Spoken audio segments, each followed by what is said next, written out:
Our, not buddy, but acquaintance Brandon Walker hit us up today. He said, who would you rather be over the next 5 years? And then he listed a bunch of either ors, and I asked him, give me your choices, and I'll just beat you like a piñata on the other side of the debate.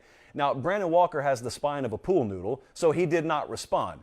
What I did have is a lot of you respond, and so I went and I kind of aggregated your responses. And in each of these scenarios, these either ors, I'm going to take the side that most of you landed on, and just for fun, I'm going to take the opposite side. So it's just a trip back to debate class. The first one was Alabama or Georgia. Who would you rather be over the next 5 years? Most of you took Bama, which surprised me a little bit because I thought the momentum of Georgia just winning the title and knowing you got Kirby for presumably longer than Nick Saban, I thought you were going to go Georgia. Well, since you went Alabama, my Georgia argument would be, let me say this out loud. One team, my team, just beat yours for a national championship, which means we've proven that unlike 98% of this sport, we are capable of going toe-to-toe with you on the grandest stage the sport has to offer. And then number two, we just got a couple of numbers for you, 70 and 46. Your coach is 70, mine is 46. Mine's going to be around probably long after yours has stepped away, and mine's already proven that he can compete and recruit at the highest level. It's a no-brainer, right? That would be my Georgia argument. Win, number one. Number two was USC or Oklahoma. This is the most popular either-or in college football right now for reasons that we just touched on in the show about 10 minutes ago. Most of you went USC. That did not surprise me. You've got the more proven commodity at head coach, and everyone's just always in love with the potential of USC. So I take the Oklahoma side of the argument, and what I say is take your sizzle, take your ornaments. I've got the stake. I've got the tree over here. We had the ornaments. We never had the tree to hang them on. There was never a solid nucleus of this program. We got exposed when we were on the biggest stages against the Georgias, even though we did go to overtime. We had a chance to win that game. We got exposed, Bama hanging 28 on us before we even blinked. We want a guy who's actually coached a defense at a relatively high level. By relative, I mean best defense in the country any given year. We want a guy that's infectious. We want a guy who eats, sleeps, and breathes Oklahoma instead of himself. Yeah, I said it because I'm an Oklahoma fan right now. I'll take Oklahoma's future over USC's future because I've seen what a program can be at its maximum potential under Lincoln Riley. It happened here, and you know what? It wasn't good enough. Brent Venables is going to get us there, and then he's going to take us the next step beyond. So give me Oklahoma's future. Well, what'd you say? Yeah, I think I would score that. So 2-0 for me so far. Number three, Notre Dame or Texas. Surprisingly, a lot of you took Notre Dame, which I did not expect, but you know what? I'll be happy to take the Longhorn side of the equation here. Stop judging Texas on what they have been, because this is a question about the next 5 years. And in the next 5 years, I'm going to have the best quarterback in America in Quinn Ewers. I may have the best one on top of that in Arch Manning. I'm going to have my pick of elite quarterbacks any given year because I got the best play caller in college football, calling plays, also serving as my head coach in Steve Sarkisian. You may look at me and say, oh, he's unproven, he's unproven.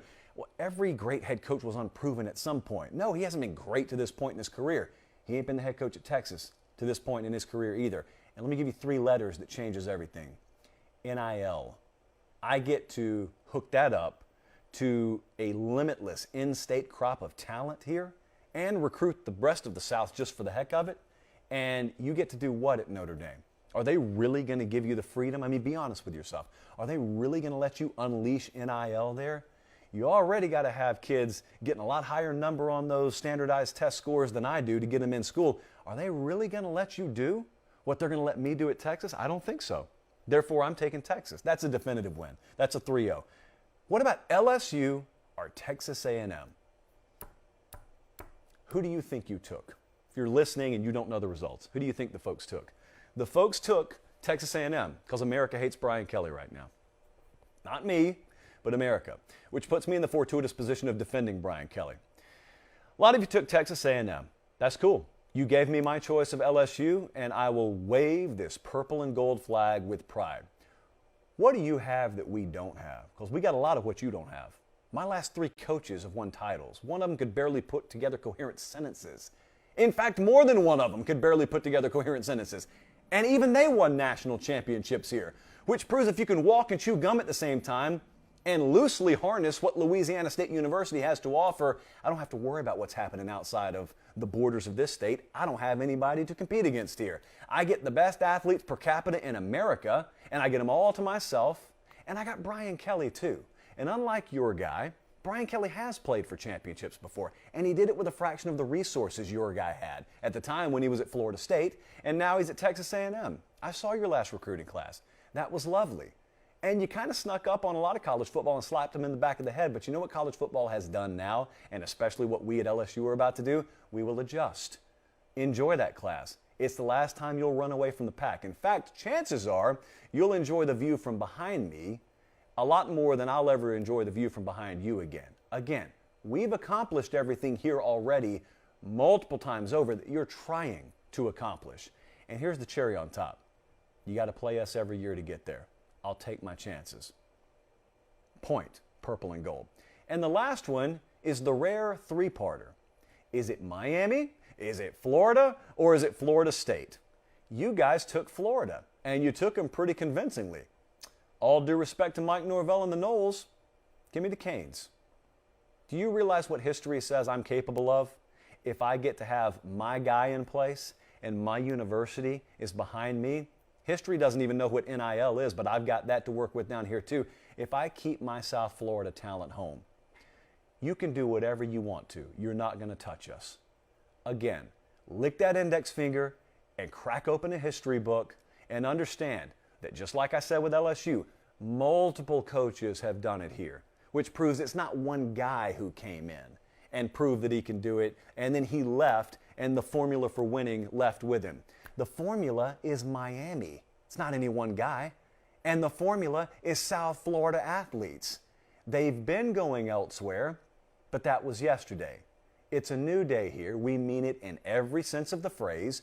So while you're stuck on what we were, what we will be is the envy of this state. Do whatever you want to in Tallahassee. Do whatever you want to in Gainesville. We will run this state en route to being at the very pinnacle of this sport, where, to be honest, we always belonged. Now, I think I went 5 for 5.